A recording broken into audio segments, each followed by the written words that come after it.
देख रहे हैं चंचल TV Kushalgarh. Chief editor Mahesh Prajapat की रिपोर्ट। कुशलगढ़ नगर में प्रथम बार पधारे भारतीय जनता पार्टी के राजस्थान प्रदेश अध्यक्ष सतीश जी पूनिया का कुशलगढ़ नगर में भारतीय जनता पार्टी के कार्यकर्ताओं ने भव्य स्वागत किया। आदिवासी लोकगीत और नृत्य के साथ डीएसपी ऑफिस पर फूलों और मालाओं से स्वागत किया और कुशलगढ़ में टिमेडा बस स्टैंड पर आमसभा रखी। सभा में पूनिया जी ने राजस्थान कांग्रेस सरकार के खिलाफ जनाक्रोश रैली लेकर कुशलगढ़ तक पहुंचा हूं। कांग्रेस सरकार के खिलाफ जनता का आक्रोश देखना चाहता हूं। सरकार अपनी मनमानी चला रही है। राजस्थान की जनता परेशानियों का सामना कर रही है। केंद्र सरकार के लाभ नहीं मिल रहा है। चुनाव के टाइम सरकार ने जनता को जो वादे दिए थे वादे पूरे नहीं कर रही है, नाकामी कर रही है, जिससे राजस्थान की जनता परेशान हो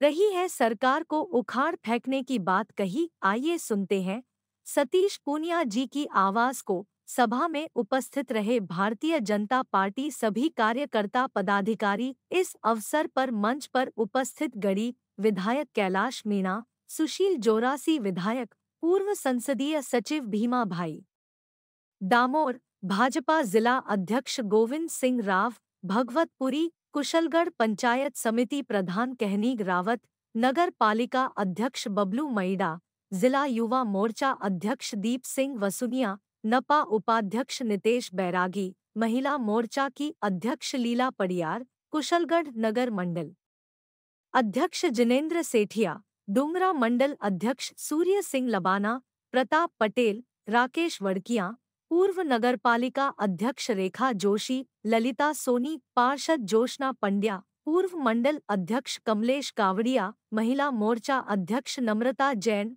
पार्षद नरेश गदिया, दिलीप टेलर, महावीर कोठारी, जितेंद्र हरी, दिनेश परिहार, राहुल सोनी, रामकिशन मकवाना, कमलेश मोदी, मोनिका राठौड़, ग्रामीण मंडल के समस्त मंडल अध्यक्ष जनपद और ग्रामीणों और नगर के बड़ी संख्या में लोग उपस्थित थे। सतीश पूनिया का काफिला बांसवाड़ा से चला, जिनका स्वागत बड़ोदिया, टीमेडा और कुशलगढ़ पहुंचने थे और वाहन रैली के डूंगरा मंडल के हमारे पदाधिकारी मंच पर पधारे।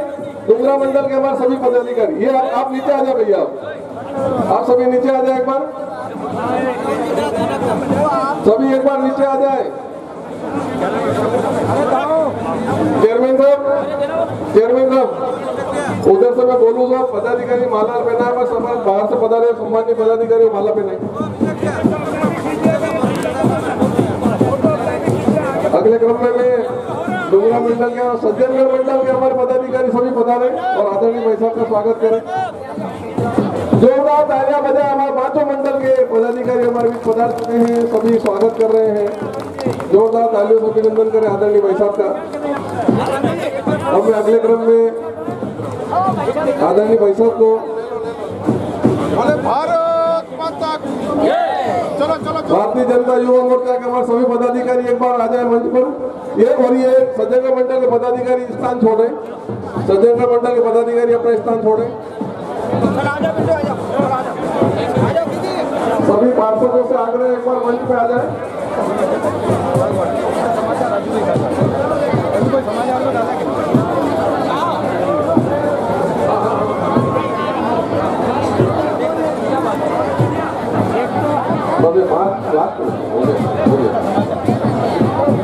अब मैं अगले क्रम में हमारे सुशील जी भाई साहब का स्वागत करने की चेयरमैन साहब से आग्रह करूँ माल्यार्पण कर स्वागत कर। सभी पदाधिकारी जो भी बाहर से हमारे अड्डे से बता रहे हैं उनका माल्यार्पण करके स्वागत करें।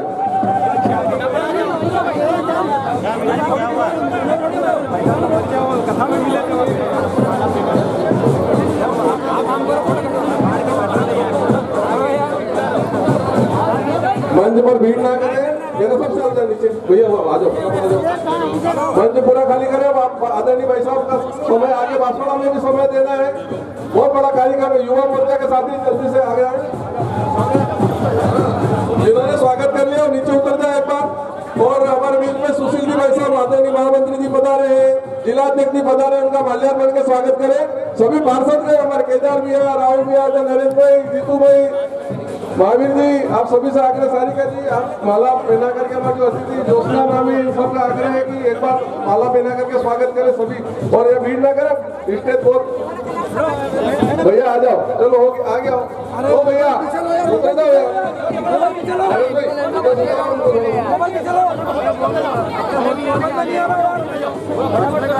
स्वागत की रस्म यही समापन हो रही है। आप सभी से आग्रह नीचे कार्यक्रम प्रारंभ करेंगे। आदरणीय युवा मोर्चा के अध्यक्ष हमारी संस्कृति परंपरा के अनुसार आदरणीय भाई साहब को भोजा भेंट करके करेंगे। मैं आपसे करूँ फटाफट आकर भोजा भेंट।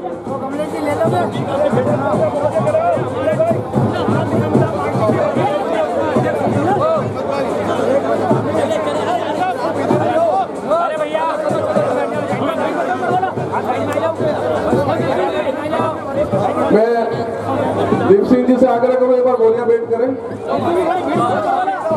और चेयरमैन साहब, मयंक जी, आनंद जी, हेमराज जी भाई साहब, इन सबका माल्यार्पण करके स्वागत करें सभी का। सभी हमारे बाहर से पधारे धर्मेंद्र जी भाई साहब, राठौर जी, राजेश जी, पाटीदार साहब, आशीष जी, पटेल साहब, कांतिलाल जी साहब, सबका एक बार माला पहना करें, अभिनंदन करें। हमारे बापू साहब, हमारे भी जीरा जी, सभी का, भगवती पुरी साहब, आदरणीय विधायक जी, सभी का स्वागत करें। और मैं अब भैया नीचे चल जाओ, आप दीप सिंह जी वस्तु के साथ से आग्रह करूँ कि एक बार भोजा पीना करें।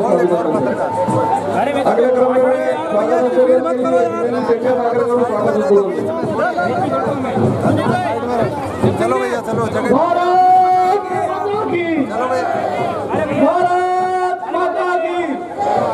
सभी अपना स्थान ग्रहण कर ले, सभी मंच से तत्पर रहते हैं, सभी स्वागत कार्यक्रम समाप्त हो चुका है। आप सभी मंच देखो, कुशलगढ़ कितने मोबाइल ले लेके भारतीय जनता पार्टी नगर मंडल हमारे लोकप्रिय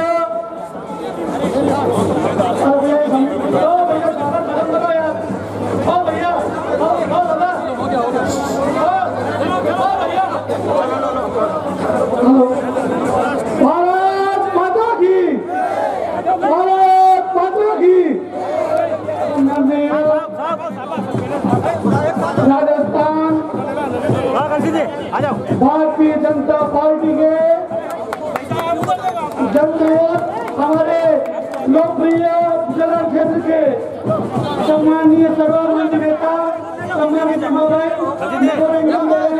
हमारे प्रदेश अध्यक्ष जी को हेलो, हमारे कुशलगढ़ नगर मंडल की ओर से मैं राजस्थान के यशस्वी हमारे प्रदेश अध्यक्ष जननायक सम्माननीय सतीश जी पुनिया साहब का इस कुशलगढ़ नगर मंडल की ओर से हार्दिक स्वागत अभिनंदन करना चाहता हूँ।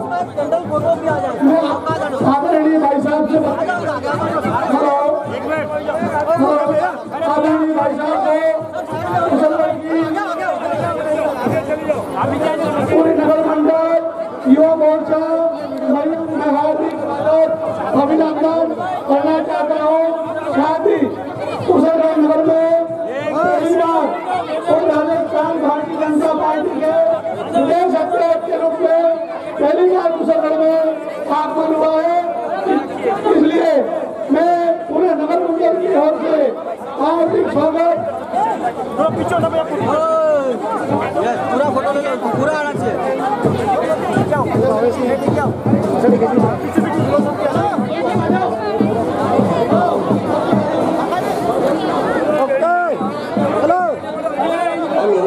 चलो चिंता करने वाले राजस्थान के जननायक, कार्यकर्ताओं की चिंता करने वाले, कार्यकर्ता की साथ संभाल करने वाले ऐसे हमारे प्रदेश अध्यक्ष सम्मानित डॉक्टर सतीश जी पुनिया का कुशलगढ़ की धरती पर जोरदार ताली बजाकर स्वागत करें, जोरदार स्वागत करें। यह कुशलगढ़ नगर मंडल भाई साहब पहली बार इस राजस्थान के दक्षिण छोर में कोई भारतीय जनता पार्टी का प्रदेश अध्यक्ष इस कुशलगढ़ की धरती पर आप यहाँ बता रहे हैं। ये हमारा गौरव है, हम नवरत्नों ने, महिलाओं ने, नगर मंडल ने सबने धन एकत्र कर सहयोग करके और पूरे नगर को सजाया है। पहली बार कुशलगढ़ में 130 स्वागत द्वार लगे, सभी समाजों के स्वागत द्वार लगे। आपके स्वागत में सम्माननीय भीमा भाई के नेतृत्व में यहाँ पलक पावड़े बिछा दिए गए हैं। पूरा कुशलगढ़ आपके स्वागत को आतुर है और इस अवसर पर मैं आपसे निवेदन करना चाहता हूँ कि हम जैसे कुशलगढ़ के कार्यकर्ताओं को आपका हमेशा मार्गदर्शन मिलता रहे, आशीर्वाद मिलता रहे और हम भारतीय जनता पार्टी का निरंतर प्रगति करते हुए इस कुशलगढ़ विधानसभा में भारतीय जनता पार्टी का कमल खिलाना चाहते हैं।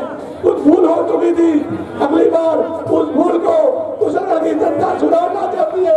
आपके आशीर्वाद से, आपके मार्गदर्शन में पार्टी त्याग करके हमारे बीच में आए हैं, उनका जोरदार अभिनंदन होना चाहिए। गुरुजी ठाकुर बगैचा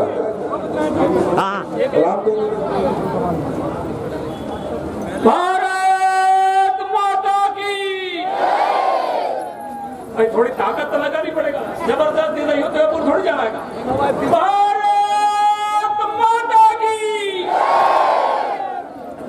भारतीय जनता पार्टी, भारतीय जनता पार्टी,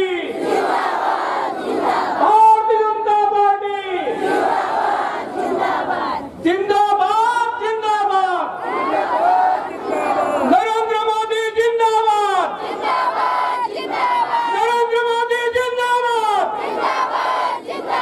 भाजपा जिंदाबाद, डॉक्टर सतीश पूनिया जिंदाबाद, डॉक्टर सतीश पूनिया जिंदाबाद। भीमा भाई तुम संघर्ष करो, हम तुम्हारे साथ हैं। भीमा भाई संघर्ष करो, हम तुम्हारे साथ हैं। भीमा भाई संघर्ष करो। हम तुम्हारे साथ हैं। भाई साहब संघर्ष करते साथ में अत्याचार, चोरी, डकैती, ऐसे अनेक कारनामों में राजस्थान नंबर 1 का प्रदेश बना है। राजस्थान की अशोक गहलोत की कुंभकर्ण की नींद की सरकार 4 साल से सोई हुए जनता के बीच में कोई पूछने वाला नहीं है। ऐसी स्थिति में हमारी भारतीय जनता पार्टी राष्ट्रीय नेतृत्व ने, प्रदेश नेतृत्व ने इस कुंभकर्ण की नींद में सोने वाली सरकार को जगाने के लिए और झूठे वादे करके राज में आने के लिए जिन्होंने जो वादा किया था उस वादे को खिलाफ में भूल चुकी है। इस गूंगी बेरी सरकार को उखाड़ फेंकने के लिए भारतीय जनता पार्टी के हमारे प्रदेश अध्यक्ष डॉक्टर सतीश पूंजिया ने पूरे 200 विधानसभा में जन आक्रोश के माध्यम से जनता को जगाने के लिए कई प्रकार के कार्यक्रम किए हैं। उसी के निमित्त हमारे यहाँ पर कुशलगढ़ विधानसभा में पिछली 4 तारीख से इस विधानसभा में हमारे इस जन आक्रोश रैली के संयोजक पुरी साहब, सह संयोजक सम्मानीय भाई साहब प्रताप जी और हमारे मंडलों के अध्यक्ष, मंडलों के सारी टीम, युवा मोर्चा, महिला मोर्चा, जनजाति मोर्चा, सारे मोर्चों ने लगातार 10 दिन तक हमारे कुशलगढ़ विधानसभा में 89 पंचायतें और एक नगर पालिका में लगातार 90 संस्थाओं में जा करके बड़ी संख्या में जन आक्रोश रैली के माध्यम से जनता को जगाने के लिए अनेक सारे कार्यक्रम किए हैं।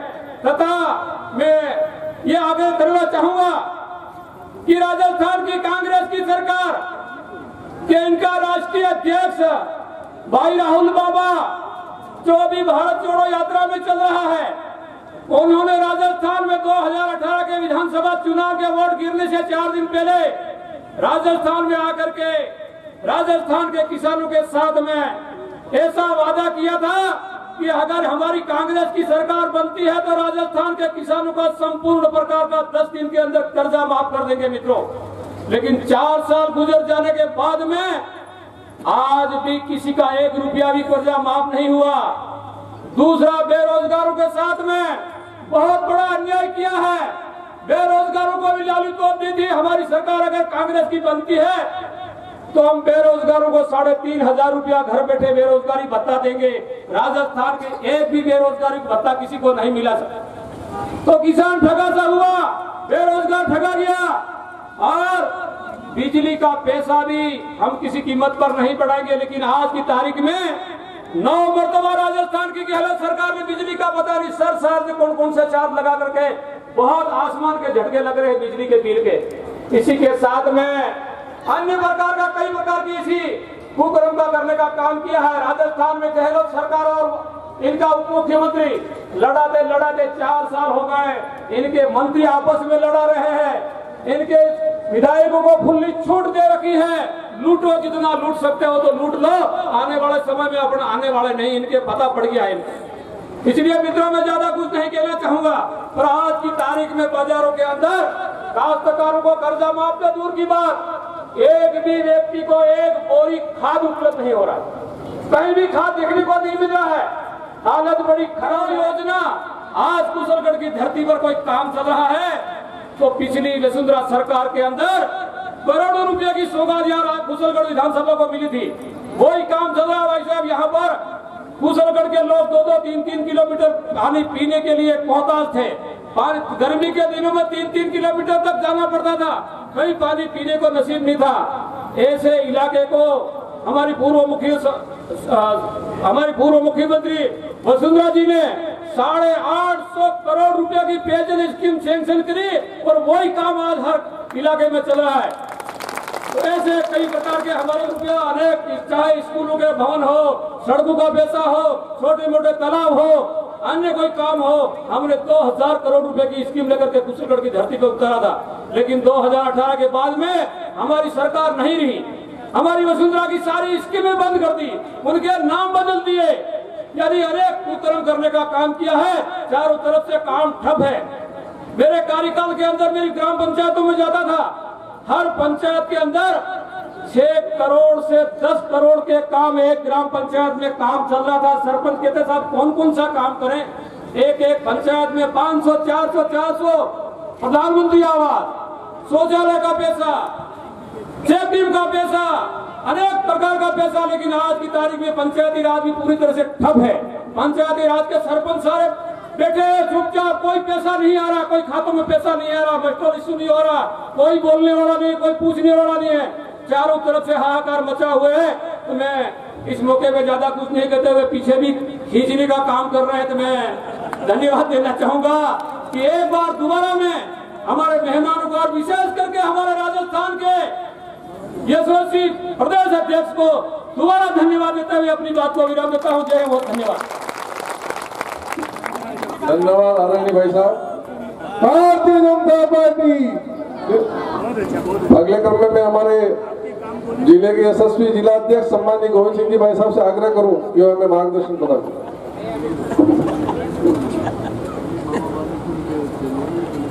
राजस्थान के हमारे यशस्वी प्रदेशाध्यक्ष जिनके नेतृत्व में पिछले 3.5 वर्षों से लगातार हर क्षेत्र में प्रवास हो रहा है और बांसवाड़ा जिला जिसमें सबसे ज्यादा सौभाग्यशाली है कि आपका लगातार ये 10वीं बार प्रदेशाध्यक्ष बनने के बाद बांसवाड़ा जिले को अवसर मिल रहा है।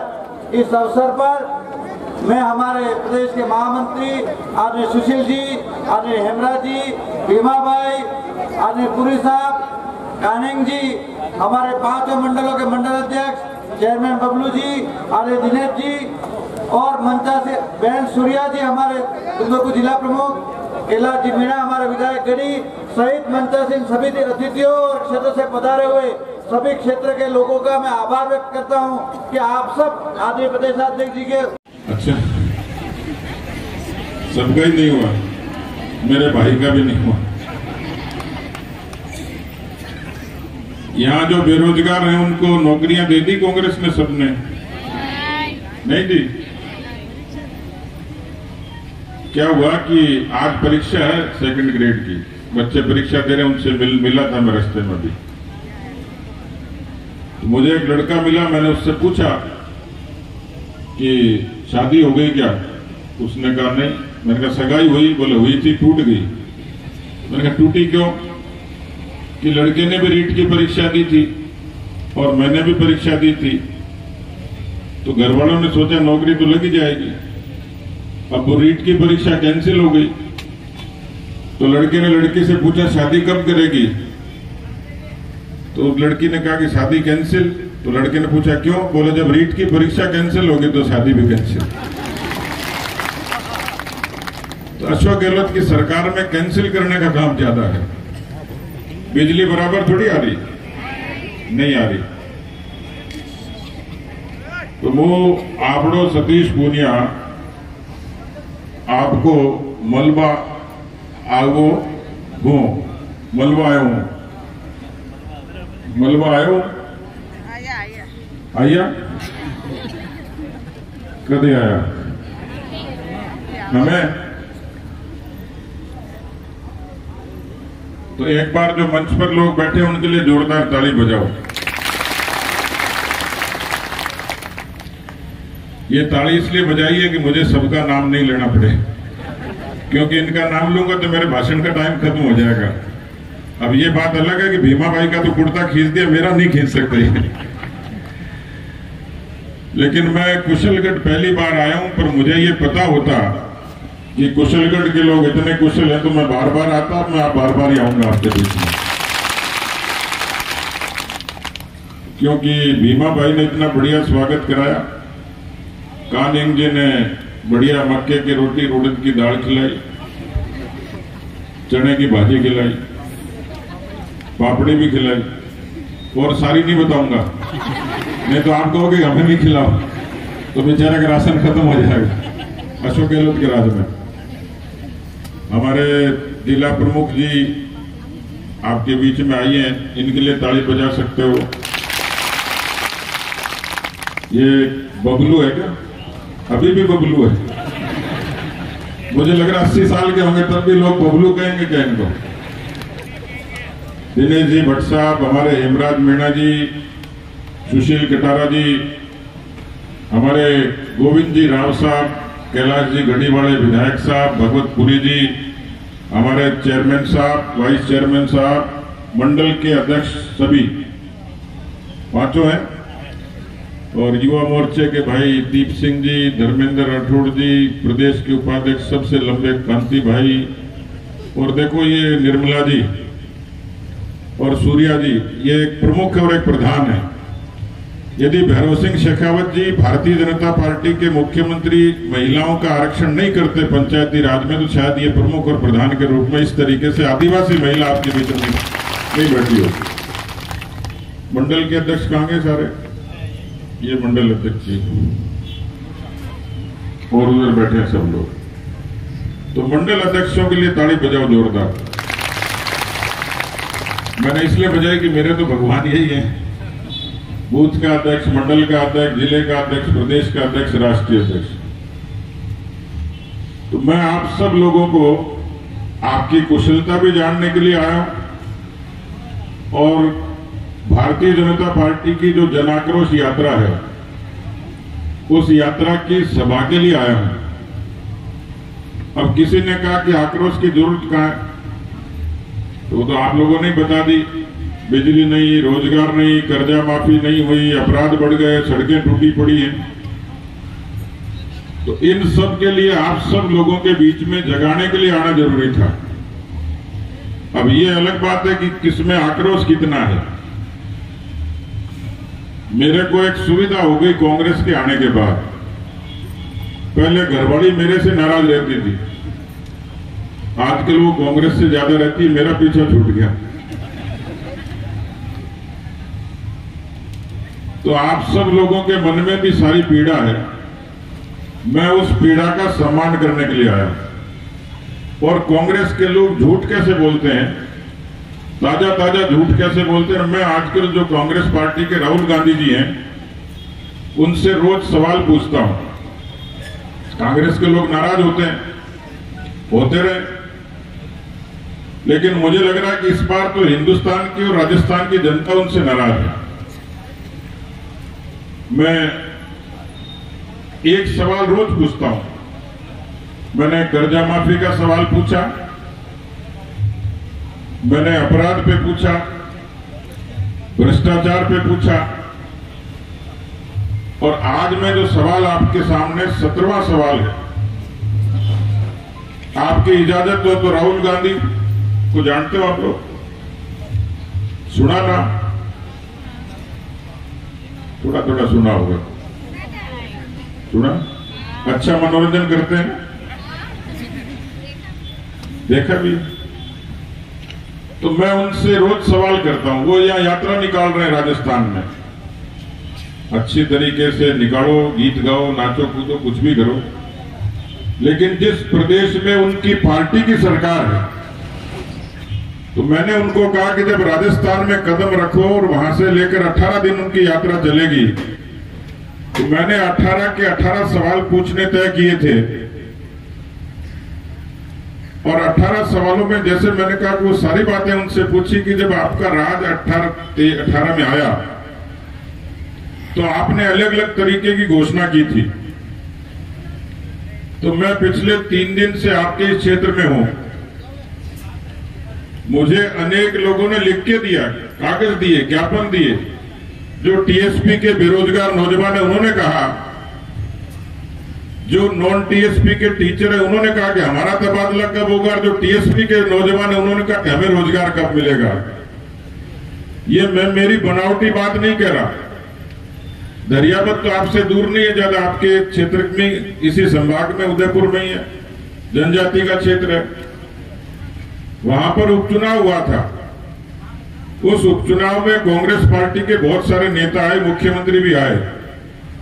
मैं एक वीडियो आपको सुनाऊंगा जिसमें कांग्रेस पार्टी का अध्यक्ष वहां के नौजवानों को क्या कहता है, आपको समझ में आ जाएगी कि किस तरीके से कांग्रेस पार्टी के लोग झूठ बोलते हैं, नहीं तो आपको लगेगा कि मैं बनावटी बात कर रहा हूं। तो मैं फिर 17वां सवाल पूछूंगा राहुल गांधी जी से, ये वीडियो सुनाने के बाद में।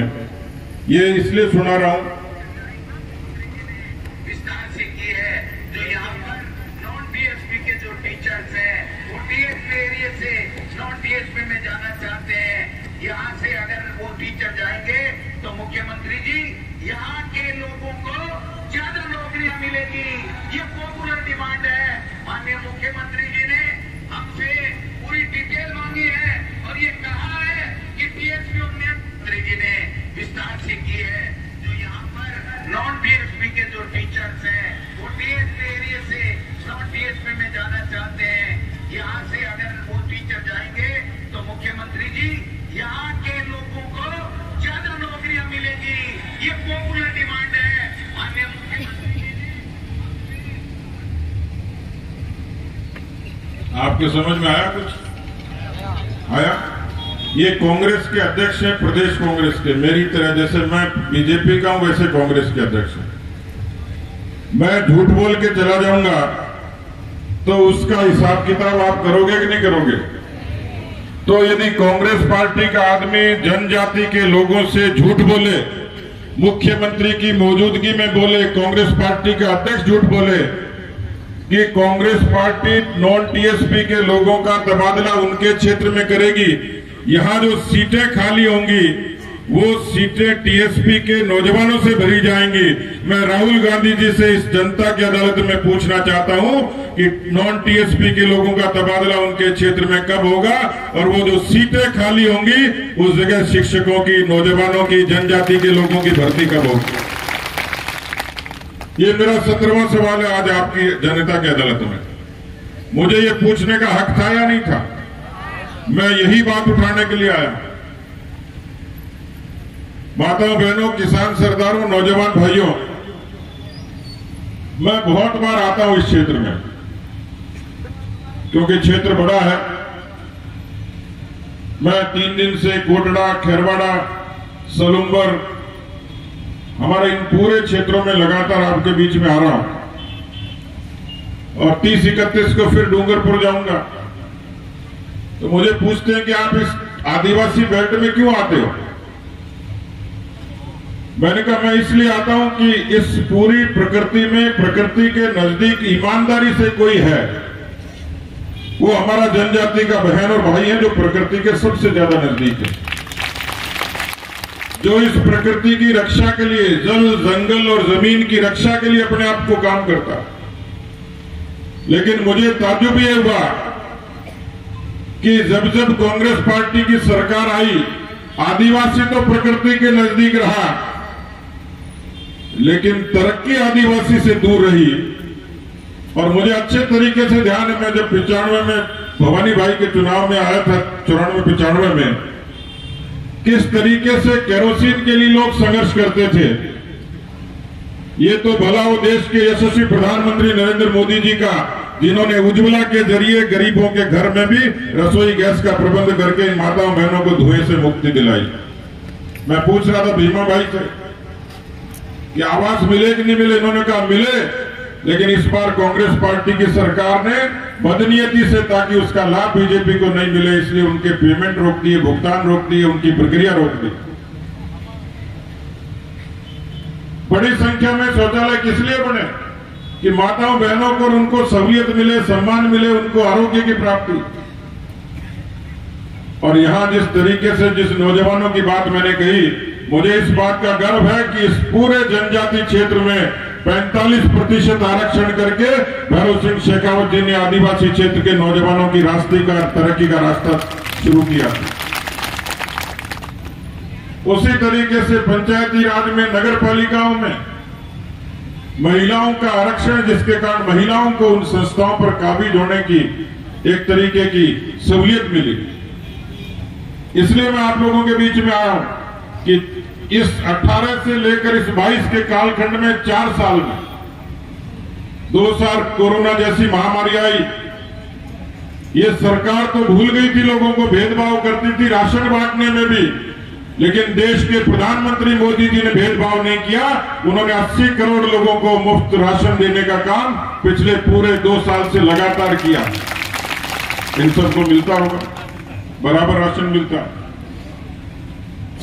उसी तरीके से जो बाकी 2 साल थे, उन 2 सालों में न बिजली की सुविधा हुई, बिजली के बिल बढ़ा दिए, दाम बढ़ा दिए, न किसानों को पूरी दी। और मेरे को इस बताया, जहां जहां किसानों ने खेती के कनेक्शन मांगे, आज राजस्थान के 2.5 लाख लोगों के खेती के कनेक्शन बाकी। जो बच्चे आज परीक्षा दे रहे थे, मैं पूछ रहा था कि आपको कब कब क्या अवसर मिला। राजस्थान में हिंदुस्तान की सबसे ज्यादा बेरोजगारी है, 30% बेरोजगारी। 70 लाख बच्चों ने परीक्षा दी है, 1 लाख को नौकरी दी है, 69 लाख अभी भी सड़कों पर घूम रहे।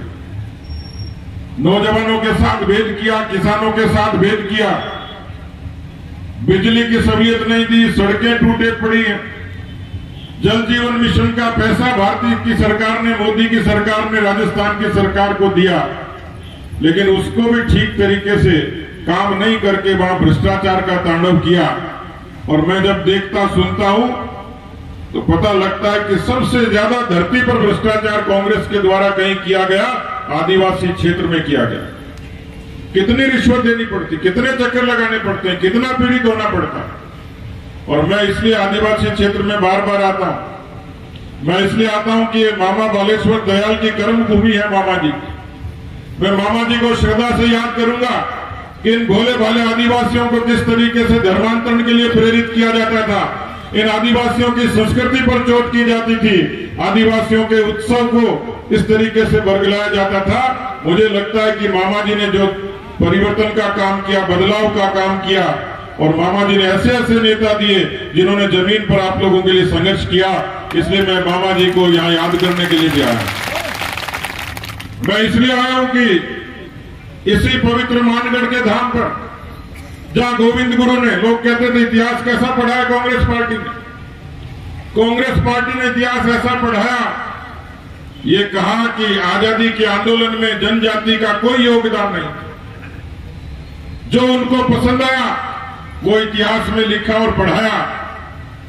लेकिन मैं उन लोगों को धन्यवाद दूंगा जिन्होंने मानगढ़ की पवित्र भूमि पर उस इतिहास को खोज निकाला, जब गोविंद गुरु के नेतृत्व में 1500 से ज्यादा आदिवासी बहनों भाइयों ने अंग्रेजों की हुकूमत के खिलाफ, दो उगलती गोलों के खिलाफ अपने आप को बलिदान कर दिया और उस देश में आजादी का बड़ा संघर्ष किया। इसलिए जब देश का प्रधानमंत्री, आप अंदाज लगाइए, देश के प्रधानमंत्री को उस शहादत की फिक्र है, उस शहादत का सम्मान है, और इसलिए जब देश के प्रधानमंत्री मानगढ़ आ सकते हैं तो मैं जयपुर से कुशलगढ़ क्यों नहीं आ सकता मेरे जनजाति के भाइयों के सुख दुख को पूछने। और मैं केवल बनावटी बात नहीं कर, मैं मन की बात कर रहा हूं, दिल की बात कर रहा हूं, और ये मंच के लोग भी साक्षी हैं, आप भी साक्षी हैं। ये बात जरूर है, चुनाव आते हैं, लोग अपनी बात कहते होंगे, चले जाते होंगे, आपको फैसला करना होता होगा, लेकिन मैं राजनीति की जूती उतार कर आया हूं। मैं खरे मन से आया हूं, शुद्ध मन से आया हूं, इसलिए आया हूं कि मैं एक गरीब किसान के घर में, साधारण किसान के घर में पैदा हुआ हूं। मुझे भारतीय जनता पार्टी ने ये जिम्मेवारी भी दी है, सम्मान भी दिया, चुनौती भी दी है, और मेरी कोशिश है कि मैं किसान का बेटा आदिवासी के दुख दर्द को समझकर आपके आंसू पहुंचकर इस आदिवासी क्षेत्र में तरक्की के लिए, नव निर्माण के लिए हम सब लोग मिलकर काम करें। राजस्थान में वो सब कुछ है जो गुजरात में है, वो सब कुछ है जो मध्य प्रदेश में है। हम किसी से कम नहीं है, लेकिन उसके लिए जरूरी है कि हम सब लोग मिलकर भाईचारे के साथ, ईमानदारी के साथ, नैतिकता के साथ, संस्कार के साथ सब लोग मिलकर अपनी अपनी जमीन पर, अपनी अपनी बस्ती पर, अपनी अपनी जगह पर मिलकर काम करके, और जो जिस तरीके का जोश आपने दिखाया है, मैं उस जोश का अभिनंदन करता हूं, और मुझे पूरा भरोसा है कि कुशलगढ़ की धरती पर 2023 में भारतीय जनता पार्टी का सूरज पूरे शान से उगेगा, कांग्रेस पार्टी का सूरज अस्त होगा। मैं इतना भरोसा दे सकता हूं कि आप सब लोग मिलकर इस बार कुशलगढ़ में भारतीय जनता पार्टी का मान कीजिए। मैं पूरी जनजाति का मान करूंगा, ये भरोसा और विश्वास दिलाने के लिए आप लोगों के बीच में आया।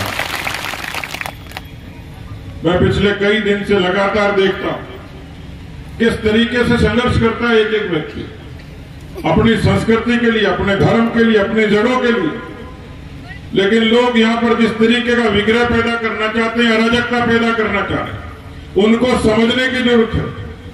और मुझे खुशी है कि कुशलगढ़ का कार्यकर्ता, कुशलगढ़ की आम जनता इस बात को ठीक से समझती है, और जब भारत माता कर वंदे मातरम का नारा लगाती है तो उनके चेहरे का जोश इस बात को साबित करता है कि आप सब लोग कुशलगढ़ को भी बदलना चाहते हैं, राजस्थान को भी बदलना चाहते हैं, और हिंदुस्तान में 2024 में मोदी जी को भी ताकत देना चाहते हैं।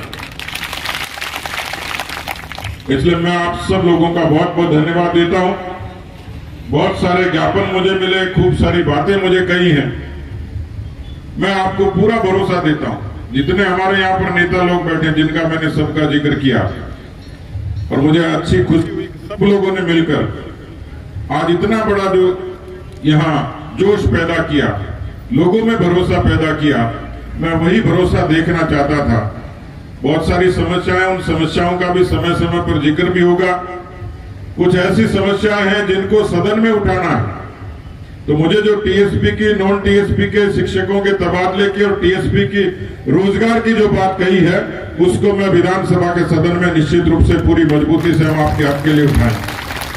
इस क्षेत्र की और भी समस्या होंगी। मैं सुशील जी से जिक्र कर रहा था, इमरान जी से, कि इस क्षेत्र की जो समस्या है, इस नकारा और निकम्मी सरकार के खिलाफ हम पूरी मजबूती से उठाएं। आप सब लोगों ने भारतीय जनता पार्टी की पूरी जनाक्रोश यात्रा को गांव गांव में देखा। आया आपके पास रथ आया था गांव में, उन्होंने एक मिस्ड कॉल देने के लिए भी कहा था। मोबाइल है आपके पास? नहीं है, यहां नेटवर्क काम नहीं करता है। मोबाइल किसके पास है? मोबाइल वाले हाथ खड़े करो, अपना मोबाइल निकालो। मोबाइल में घंटी देनी आती हो तो दे देना, नहीं आती हो तो पड़ोसी को दे देना। एक नंबर बोलूंगा मैं, वो नंबर है, निकाल लिया?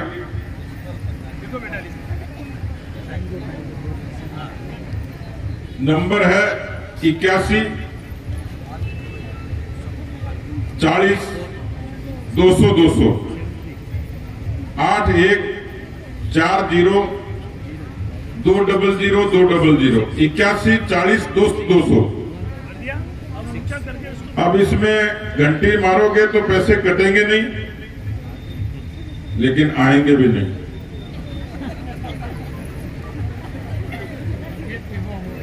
सब लोग खुश हो रहे थे कि ये आदमी ठीक आ गया, अभी घंटी मारते ही अपने अकाउंट में पैसे आ जाए।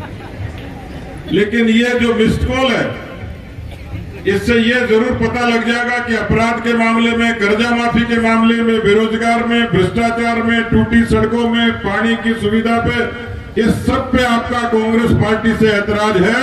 और यही ऐतराज 2023 में कांग्रेस पार्टी को सत्ता से बाहर करने का कारण बनेगा। ऐसे आपके पास में एक पेटी आई होगी, कई लोगों ने शिकायतें लिखी, उसमें डाली होंगी गांव गांव की। अब मैं एक दिन एक पेटी देख रहा था, उसमें बड़ी विचित्र शिकायत आई। उसमें लिखा हुआ था कि भाई साहब, मैं कुंवारा हूं, आपकी सरकार आ जाए तो मेरा कोई जुगाड़ कर देना। अब वो उसमें कोई कुछ भी लिख सकता, लिखा लोगों ने, उसकी अपनी पीड़ा है। तो मैंने कहा कि भाई देखो, अशोक गहलोत के सरकार में तो भूल जा कि तेरे को बीननी मिल जाएगी, तेरी को दुल्हन मिल जाएगी। लेकिन हमारी सरकार आएगी तो तेरी पीड़ा का भी निराकरण करने का हम कोशिश करेंगे। तो जिसको जैसी समझ में आई। लेकिन ये जो जनाक्रोश यात्रा है, ये 1 लाख किलोमीटर से ज्यादा चली है, पूरे 200 विधानसभा में जा रही है। और 200 के 200 विधानसभा में 40,000 से ज्यादा इस तरीके की नुक्कड़ सभाएं, चौपालें, मीटिंगें की हैं। मैं आज कुशलगढ़ के हमारे सभी लोगों को मैं दिल से धन्यवाद देता हूं कि मैं तो कभी बड़े पद पर नहीं रहा, लेकिन साधारण सा कार्यकर्ता था। परिश्रम कर सकता हूं, अलग जगा सकता हूं, सम्मान कर सकता हूं, लेकिन पार्टी के मुखिया के नाते मैं आप सब लोगों को धन्यवाद देता हूं कि आपने मेरे जैसे कार्यकर्ता को जो मान सम्मान दिया, मैं इसको दुगना करके आपको लौटाऊंगा, ये भरोसा और विश्वास मैं आपको देता हूं। इसलिए कुशलगढ़ की तकलीफ ये हमारी तकलीफ है, कुशलगढ़ की चिंता ये हमारी चिंता है, कुशलगढ़ का विकास ये हमारी कोशिश